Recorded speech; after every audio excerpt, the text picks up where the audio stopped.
All right, let's knock out UFC 206. Let's just do the main card. Let's start with Tim Kennedy-Kelvin Gastelum. Do you see Tim did an interview? I forget with you. I think it was maybe Flow Sports, where the hell that site is. I forget. But he basically goes, someone goes, how are you going to beat Kelvin? He goes, I'm better at everything. Like, literally, I'll beat him wherever he wants to go. And it's true. I think it's one of those fights where they're almost disciplining Gastelum. Yeah. Like, you gonna miss weight? Yeah. And then you want to get on another card? Yeah. Here's a guy that does everything well. Oh, and he's also legit Captain America. It's just, yeah. It's and Gastelum's a tough man. But yeah, it's just different. It's the biggest test for sure for him ever. Tim is terrifying. I think Tim. Well, remember Kelvin went against pretty good Johnny Hendricks too. But I think by far his biggest test here. But I think Tim actually submits him. That's very fair. I think he grinds him out and just exhausts him, and in the late second, early third submits him. I'm gonna go with Tim actually punching him into submission. TKO. Yeah, that's fair too. Yeah. Next we got Swanson Choi. We haven't seen Swanson in a while. We haven't seen Cub Swanson in a while. No. Dooho Choi. People are high on this dude from South Korea. I don't know anything about him. Yeah, if you watch him, do you know anything about him, Chin? Him being Korean? I just see him like knocking people out fast, like in the first round. Yeah, people love this guy. So he's a striker, Taekwondo guy. Yeah, everyone's super high on this guy. Cub, like I said, Cub is, as far as he's number 4 in the world, but he's one of the most talented guys I've ever seen in the training room. You said that before. And he's so talented. So you can never count him out. Like, he's had some rough fights, though. Yes. Explain what you mean when you say the most talented. Like explain that from your perspective, like in comparison. His ability to he's just talented. His ability to pick up on new techniques. No, he does everything well. Yeah. He's just it's talent. It's just his ability. Like, explain why LeBron James is so good. Well, no, I mean, but there can be criteria that you can identify, right? So when you say that, he's just watching him spar and watching him what he does to high level guys. He's so talented. Yeah. It's fighting. It's not like I've never been with him where they show him a technique and he picks it up right away. We're not going through that. Right. I'm saying as far as him fighting. Yeah. And one of those guys who, are you surprised he's not champion, or is it just he's I think he was 4? Champion WEC. 4 is a big deal. Yeah. So Cub's killing it. Yeah. No. Whoa. It's not that Cub is great in the training room, bad in the octagon. Okay. No one's saying that. Okay. No, don't paint that picture. All right. No. Cub's one of the best in the world for a very, very long time. Yeah. Cub's ridiculous. Yeah. No.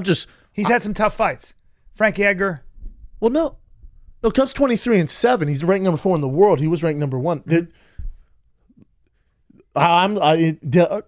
I don't want this to be on record. I'm not saying Cub doesn't show up to the fight. Okay. All I'm saying is when I saw Cub train, he's so talented in the training room and the octagon. Mm. Yeah. Let's not do that. Yeah, he's amazing. Yeah. Next fight. I want to see him with this guy, Dooho Choi. Well, our boy Donald Cowboy Cerrone, powerful Matt Brown. Remember Matt Brown was so damn close to a title fight? He was so close, man. Matt Brown brings it to anybody on the planet. He's just so tough. So big. They're all tough up there? But I mean, Matt all Brown, of them are so tough? No. There's a difference. They're not tough? No, they're all tough. When I think of Matt Brown, he reminds me of that Tim Elliott thing. There's something about that's his asset. You have to kill him. Yeah, it's almost like he's willing to die. He's he did die. That's what I call him immortal. I know. That's kind of Matt Brown died. When Tim Elliott said, If it's a fight to the death, I beat anybody in the world. Like, I believe you. Yeah. It's the same thing with Matt Brown. Like, if I got to go to war, if it's going to be life or death, I'm bringing Matt Brown with me. I'm bringing Tim Kennedy. Well, yeah, definitely. But Matt Brown just is, you got to kill him. And I think that's why people love watching him fight so bad. So you're picking him over Cowboy? No. Cowboy is so ridiculous. He's really in his own. He's in the zone. And Cowboy, if you want to talk about a guy who's on a higher level in every way, does everything better. And all due respect to Matt Brown, who's awesome, I think it's Donald Cerrone. I'm always going to go with Donald, especially at 170. Well, here's the difference. Yeah, Donald at 170 is absolute murderer. You're supposed to find that New York card, and then obviously Kelvin missed weight, so now he's here. So when people talk about those guys willing to die, blah, blah, blah, when you're in the top 10, everyone's willing to die, but they have more skills than you. So I hear people say that yeah. he's tough, he's willing to die. Yeah. So every person you see on this lineup is like that. Yeah. It's just Matt Brown's forte, and he talks about it, and he has this toughness, and he has a chin. Yeah. And he goes forward, and he's relentless. Yes. Don's the exact same way, but he has a lot more skill. Yes. That's the difference between a world champion and a contender. Yeah. So I think, listen, Matt Brown's going to try and make this nasty. He's going to get in there, push the pace, not let Donald get off. Donald's a slow starter typically. So I think Matt Brown's going to come charging at him like an animal and just try to make it a dogfight. I think Cerrone submits him. I think Matt Brown's going to get him against the cage, do something. They're going to go to the ground. I think Cerrone submits him. Wow. Either way, Cerrone's finishing this fight. Yeah. It's a great fight, man. It's a fun fight. Fun fight. Way better fight than Cerrone versus Kelvin. That's for sure. Yeah. For whatever reason. It's just a fun fight. Yes, it is. This is a great card, man. It's a great card. The main card is fun. And then, of course, you got your main event for the 145 interim title, which doesn't make any sense, but it's just a way to sell this card, I think, by saying it's for a title. You know what I'm saying? And then you can build up Aldo versus the winner of this. Yes. Who you got, B? You go first, brother. So you got Max Holloway versus Anthony Pettis for the interim title of the world. Well, I'm going to go with Anthony Pettis. Ooh, Yeah. I'm surprised. That's why I wanted you to go first. I'm going to go with Anthony Pettis. Sway you. And Max Holloway's just unorthodox and multifaceted and does everything. But 45 from Anthony Pettis feels right, and I feel like he is ultimately he's. You got nothing. No, I do. I do. What do you got? I think he's more athletic. I think ultimately he just is a nose hair. And you more think athletic. athleticism is going to win the fight? I think what it'll mean is he gets off more shots in the end. Yeah, that's what I have to say. It's a 5-round fight. Yeah, you want to bet on this fight? Let's just trash the other one. How many is Max Holloway? 9 in a row. 9 in a row. 9 in a row.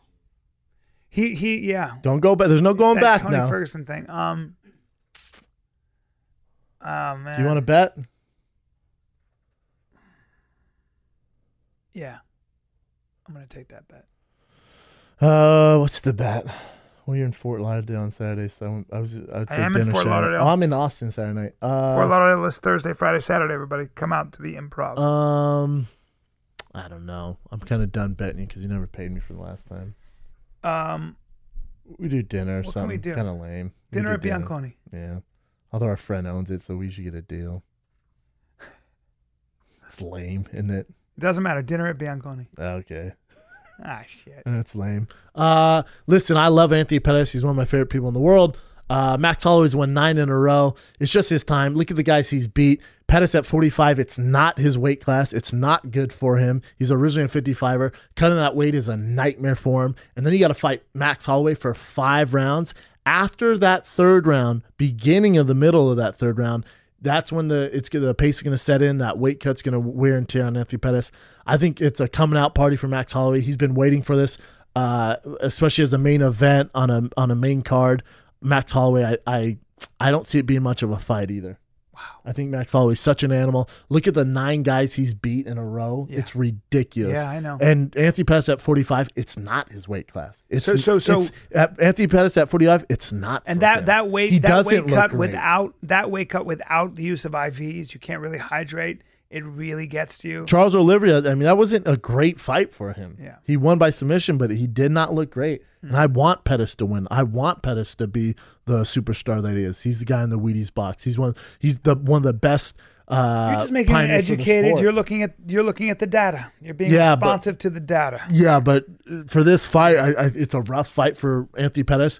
It's the perfect fight for Max Holloway. He needs to beat a well-known guy to get that kind of limelight. He's been waiting for this. He's won 9 in a row. His last loss was against Conor McGregor in a decision. Think how much better he's gotten from there. I just think you see what Max Holloway did to Cub Swanson. I don't remember that fight. Did what he wanted. Yes. So can you click on Max Holloway? Does it show his record? Remarkable. If you click on his name. Can I ask how would Max Holloway do against Aldo right now? Do you think? Be a good fight. Do they have 16-3-0? Yeah, but if you go, oh yeah, do that. But just look at the history of what he's done. There you go. It's ridiculous, man. Especially at that weight. So you got Ricardo Lamas, Jeremy Stevens, Charles Oliveira, Cub Swanson, Cole Miller. It's ridiculous. God, those are all the guys he beat. Look at it. Lost to Conor McGregor. I don't remember the Dennis Bermudez fight. Leonard Garcia. It's 4 years ago. Okay, that's what it was. How ridiculous is that? Look at those wins, man. Just douche, douche, douche, douche, douche, the who's who. That's crazy. Mm-hmm.